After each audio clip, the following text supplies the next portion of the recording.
If you are someone with an autoimmune condition and you are in the process of healing that's requiring you to change your relationship with food, I have some helpful advice. My name's Bowie. I've had type 1 diabetes for over 20 years. I am healing naturally. And as someone with diabetes, my relationship with food has gone through the highest highs and the lowest lows. For my entire childhood, throughout at least the first 15 years with diabetes, I was incredibly fit, incredibly active all the time. And as a result, I was a bottomless pit when it came to food. But when I started to wise up on the effects of food on my overall health and the fact that I could help myself out with food, I really needed to change what I was doing. And a lot of the time, all of the advice that we'll get when we get this condition and these new restrictions in our diet, it's none of this, none of that, none of this. And you're left kind of like defeated. Because food is emotional. I don't care who says what about it. It's important, and it is like a soulful nourishment that I get when I eat a meal.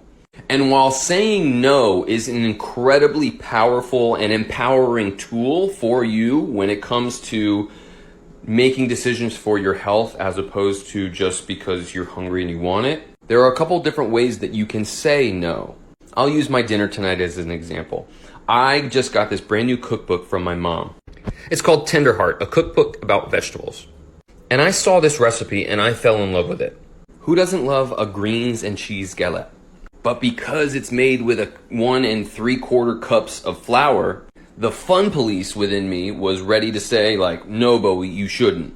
But instead of just kind of eliminating it and just bringing the hammer down and saying no, I challenged myself another way. So I made it. All right, I made a whole thing. You can see this right here. A previous Bowie would have just eaten the entire thing. It comes out probably to somewhere around 85 or 90 carbs. So tonight, my no did not mean cutting something entirely out. It meant participating in something that I knew I needed to be careful with and limiting my portion size.